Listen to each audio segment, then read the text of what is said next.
Most project managers know they need a governance model. The question is, which one is right for your project? In fact, if you're using a governance model already and it seems like it's fighting you, it may be because it's the wrong one. So let's look at 5 governance models and figure out what's a good fit for your next project or the project you're in. First of all, why use a governance model? Because it can protect your project, it can reduce risks, it can manage suppliers, and it can make sure issues are mitigated or escalated so that they can get solved quickly and keep your project on track. So now I'm going to go over governance models.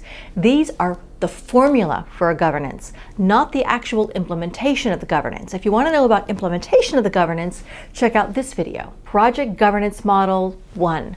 Hierarchical. This is the most common methodology where the project manager reports to the owner and all the project leads report to the project manager. Is the most simple, and it's a really good way of working if you have a smaller or less strategic project. This is generally enough. Sometimes project owners together with project managers will also develop a users group, which I will talk about in a future video. Now let's go through some of the key features of hierarchical. It has clear reporting to a high-level executive, so that product owner needs to be the right person for the job and high enough level to solve all the problems of the project. It's clearly defined roles and responsibility. The project manager is running the project owner is managing escalation, budgets, and so forth, major authority necessary to get the job done. It assumes standardization of processes, procedures, and so on within the organization. Now let's talk about governance model 2. Collaborative. Collaborative governance models distribute the decision-making authority through multiple stakeholders, and the model isn't necessarily a funnel where all the stakeholders are talking to the project manager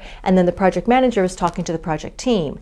It actually might be a more interactive, collaborative way of working, so that multiple stakeholders may be actually talking directly to different kinds of team members. Sometimes it takes a village, right? So in this model you have different kinds of stakeholders, potentially a business stakeholder, a subject matter expert stakeholder in that governance model, and of course you'll have the product owner or the representative of the end state product. This collaborative way of working really maximizes cooperation between all the team members. And when the steering committee interacts with the team, they're helping to mitigate problems for the project team and also the project manager. They're not superseding the project manager's authority. That's important. What you need for this to work is a high-performing team. And if you want to know more about what makes a high-performing team high-performing, check out this video. Key features of the collaborative process are a distributed decision-making authority, emphasis on collaboration and engagement.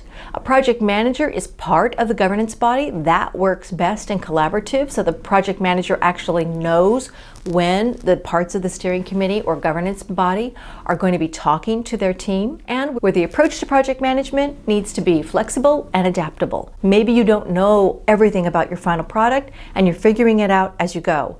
That's when you really need this distributed decision-making authority. Now let's go on to the third model, decentralized. In a decentralized governance model, decision-making authority is delegated to individual project managers or their teams, and each project manager has the autonomy to decide their respective projects. So they're essentially acting as both the product owner and the project manager. This works well when projects are small, lean and mean, and need to work fast, but you need a power project manager, someone who really gets the business side of things, can manage a team, and can handle all the communication and politics inside your company to keep their project on track. It also needs a project manager who understands the procurement process. And if you want to know more about the procurement process, check out this video. So let's look at some of the key features of the decentralized model. Decision-making authority is delegated to the project manager and the project teams. It's good when projects need to run fast or they need to be tailored for a specific purpose, and it demands a high level of accountability, transparency, and skill set from the project manager. And the fourth governance model you might want to look at is the functional governance model. This is one where department heads are actually acting as the steering committee or governance body. This is because those projects are going to be taken on by those departments later, and so they need to have authority over what those projects are going to deliver to them. And in doing that, you need to have a very strong department head, a department head that again understands the business angle besides the departmental functions. They might be allocating resources from their department to that project. In fact, that project is happening potentially completely inside their department, but they also need to understand that the outcome fits with the greater landscape of technology, processes, people, organization, etc. And let's talk about the key features for the functional governance model. The project manager reports to the department head. Resource allocation and priorities are based on departmental needs and functions. And the last point is why you do a functional governance model in the first place. It's alignment between the project and the department that's going to run that project. And the fifth model is the governance model for Agile.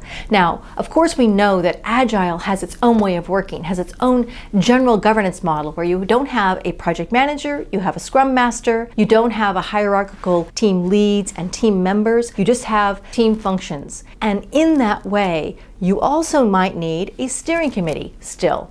But that steering committee becomes advisory because you can't have a self-functioning team if you have a steering committee making all the decisions and calling all the shots. This advisory team can do something really important, which is take some of the burden off the Scrum Master for escalation and issue resolution kind of beyond their scope. So the Scrum Master can do what they do best, making sure the team has everything they need to move forward and work through their sprints. Key features of this way of working: the model is specifically designed for organizations using Agile, of course. The decision-making authority is delegated to the self-organizing cross-functional teams, and that the Scrum Master is supported by this governance body and is part of it. And that's one of the great things about the advisory group. That steering body is actually meant to help other groups be more efficient and effective at execution of Agile. So if a project team has sort of unlocked a secret to something specific within the company related to Agile methodology, that can be replicated elsewhere. Now that you've decided on your governance model, if you want to know more about how to implement it,